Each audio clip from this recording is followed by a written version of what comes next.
প্রত্যেকটা লঙ্ঘে লঙ্ঘিত হয়েছে। 10 বছরের কনস্টিটিউশন ভারতবর্ষের মানুষ, আমাদের ভারতবর্ষের সংবিধান আমাদের জন্য সবথেকে বিশিষ্ট। 1949 70 বছরের ইতিহাসে করা কনস্টিটিউশনের আর্টিকেল 25-এ বলা হয়েছে right two freedom of religion. সত্যি কি ফ্রিডম অফ রিলিজিয়ন এই বিজেপি সরকার রেখেছে? সত্যি কি কনস্টিটিউশনের আর্টিকেল 25 আজকে উল্লঙ্ঘন হয়নি? আজকে বাবরি মসজিদে হওয়ার পরেও আবার ভ্যানপাপি থেকে আরম্ভ করে অন্য মসজিদ সব সার্ভে হচ্ছে। যে সংবিধানের গুরুত্বপূর্ণ যে দিকগুলো আছে, যেটাকে বলা হয় স্পিরিট অফ কনস্টিটিউশন, তার মধ্যে যে প্রিমিবলটা আছে, অর্থাৎ ভারতবর্ষ সার্বভৌম, সমাজতান্ত্রিক, ধর্মনিরপেক্ষ এবং গণতান্ত্রিক, প্রজাতান্ত্রিক বলা। মাইনরিটি সম্প্রদায়ের উপর কি অত্যাচার হচ্ছে? একটা ঘটনা ঘটলো গুজরাটে, এরকম একটা বড় দাঙ্গা হলো। মধ্যপ্রদেশে ঘটেছে 2020 সালে, দিল্লিতে দাঙ্গা। সব জায়গায় শুধু দাঙ্গা হবে। কি তফাৎ? আমার সাথে একজন হিন্দু ভাইয়ের কি তফাৎ? এই ভারতবর্ষের মাটিতেই আমরা দুজনে জন্মেছি। এই ভারতবর্ষের শস্য খেয়ে দুজনে বড় হয়েছি। একজনের মৃত্যু হলে তার চিতা আগুন দেবে, দিয়ে সে তার চাইবর্ষ গঙ্গায় ভাসিয়ে দেওয়া হবে। আর আমার এই ভারতবর্ষের 6 ফিট জায়গায় কবর কেটে 6 ফিট তলায়, মাটির তলায় আমাকে পুঁতে দেওয়া হবে। আমাকে সব দিই নয়, ফলস অ্যালিগেশন জানিয়ে আমার ফ্রিজে যদি মাটন থাকে তাহলেও বিফ বলে পিটিয়ে মারা হবে। আমি ভারতবর্ষের মানুষ নই? ভারতবর্ষে আমার অধিকার নেই? আমি কি সেকেন্ড ক্লাস সিটিজেন? বিভিন্ন government, no, governor is selected and the government is elected. যেমন হচ্ছে প্যারালাল গভর্নমেন্ট, প্যারালাল চলছে। গভর্নর তার নিজের মতন করে সৃষ্টি করছে, সেখানে তারা সেফ হাউস করছে, এই করছে সেই করছে। কে এই নাটক করতে গভর্নরকে কে, কোন আর্টিকেল তাকে ক্ষমতা দিয়েছে? সার্ভের প্রতিবাদ করতে গিয়ে 3টে মানুষকে মারা গেল। প্রত্যেকটা জায়গায় উত্তেজনা সৃষ্টি করা হচ্ছে। আমি কি খাবো, আমি কি পড়বো, সেটার দায়িত্ব বিজেপি নেবে, বজরং দল নেবে। সংবিধান আমাকে বলেনি যে freedom of right, freedom of religion, freedom of speech, freedom of choice? তাহলে সেখানের প্রত্যেকটা ব্যাপারে কেন আমি জবাবদিহি করতে যাব?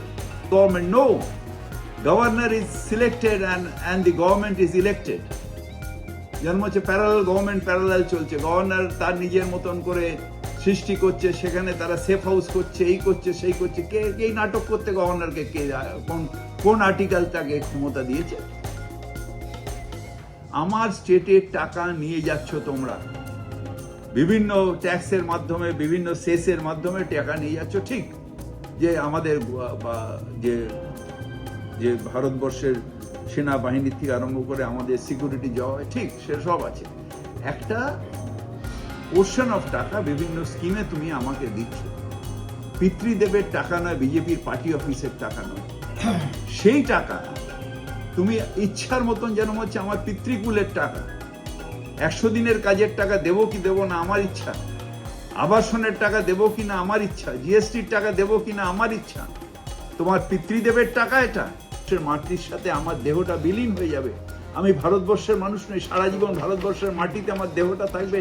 আমি ভারতবর্ষের মানুষ নই, আমাকে জবাবদিহি করতে হবে। আমি কি খাবো, আমি কি করব, আমি মসজিদে যাব না মন্দিরে যাব না গির্জায় যাব, আপনি ঠিক করে দেবেন? আপনি আরেকটা অন্যায় হচ্ছে। 153 আর্টিকেল 153-তে গভর্নরের কাজ হচ্ছে representative of central government to state government. এদের নেগোসিয়েশন করা, স্টেট গভর্নমেন্টের সাথে কথা বলা এবং অ্যাডভাইস দেওয়া। আজকে কি করা হচ্ছে বিজেপি আমলে? 2014 সাল থেকে কি হয়েছে? পুরোপুরি 14 সাল থেকে গভর্নরকে পলিটিক্যাল ইউজ অফ গভর্নর প্রত্যেকটা জায়গায়, যেখানে আমাদের আমাদের অপোজিশন স্টেট আছে, সেখানে গভর্নরকে দেওয়া হচ্ছে পলিটিক্যাল ইউজ, যে আপনাদের সেগুলো চলে, আপনারা কেন আমাদের স্বাধীন ভারতের একটা অংশে কেন টেরোরিজম থাকবে, তার জবাব আপনাকে দিতে হবে। দেবে কি না দেবে?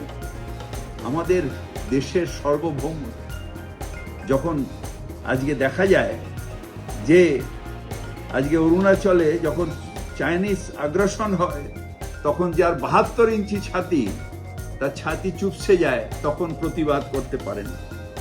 আমি তো এটাও বলবো, আর্টিকেল 370, হ্যাঁ, আপনি কাশ্মীরে আর্টিকেল 370 বিলুপ্ত করেছেন, লাভটা কি হয়েছে? তারপরে ক্রস বর্ডার টেরোরিজম কেন বেড়ে গেছে, কেন টেরোরিস্টরা আসছে, কেন আপনি বর্ডার সিল করতে পারছেন না, কেন পাকিস্তানের মদতে কেন টেরোরিস্ট আসছে, এর জবাব কে দেবে? এর জবাব দিতে হবে সেন্ট্রাল গভর্নমেন্টকে।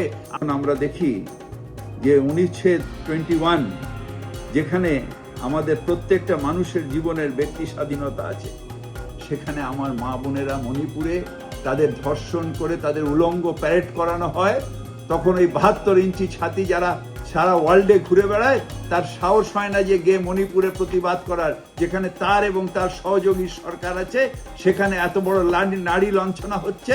আর আমার আর্টিকেল 7 অনুচ্ছেদ 21 অনুচ্ছেদে আমার যে রাইট টু লিভ আছে, সেটা মণিপুরের মানুষ আজকে ভুলে গেছে। ঠিক যে যৌথ তালিকা, অর্থাৎ যে যৌথ তালিকায় রাজ্যের কি কি অধিকার আছে, কেন্দ্রের কি কি অধিকার আছে, সেই রাজ্যের অধিকারগুলোকে সব হস্তক্ষেপ করে নেবে। রাজ্যের অধিকার হবে, ফেডারেল স্ট্রাকচারটাকেই তুমি নষ্ট করে দেবে। ফেডারেল স্ট্রাকচার, তুমি জমিদার নও। I am the servant of the people, you are the servant of the people. You are not the Lord. You are not the Lord. Where is the minority right? Where is the minority right? সবকিছু আপনি খেয়ে নিয়ে লাস্টে ওয়াকফ সম্পত্তিও খেতে হবে, সেটাও বেচতে হবে অধিগ্রহণ করে। আজকে ওয়াকফ কি? ওয়াকফ হচ্ছে ভেস্টেড টু আল্লাহ, vested to God, vested to almighty. সেইখানে সেই সম্পত্তি দিয়ে মসজিদ, মাদ্রাসা এগুলো চলবে, সেটা হচ্ছে ওয়াকফ। সেখানে আপনাকে হস্তক্ষেপ করে তাদের সেটা নিয়ে নিতে হবে। যেটা পুরোপুরি মাইনরিটিদের প্রপার্টি, সেটাকে আপনাকে খেয়ে নিতে হবে, সেটাকে ভেস্টেড করে দেবেন অগণতান্ত্রিক ভাবে। ধিক্কার! আজকে পার্লামেন্টকে আপনারা একটা প্রহসন তৈরি করছেন, সব পার্লামেন্টের পুরো অপোজিশনকে সাসপেন্ড করে দিয়ে বিল পাস হচ্ছে। এটা গণতন্ত্র? এই সংবিধানের শপথ নিয়ে আপনারা এসেছেন, জুডিশিয়ারিকে পর্যন্ত আপনারা হস্তক্ষেপ করেছেন। বাবরি মসজিদে যখন যে প্যানেল বাবরি মসজিদের রায় দিয়েছিল, সেই প্যানেলে তারপর দেখা গেল, আমরা আশঙ্কিত যে একজন রাজ্যসভার মেম্বার হয়ে গেল, কেউ গভর্নর হয়ে গেল। কেন জুডিশিয়ারিকে প্রলোভন দেখিয়ে সেটাকে নষ্ট করেছে? জুডিশিয়ারি আমাদের কাছে অত্যন্ত ওপরে ভগবান, নিচে জুডিশিয়ারি। ভারতবর্ষের মানুষ এটা মানে, আপনি সেটাকেও নষ্ট করার চেষ্টা করছেন।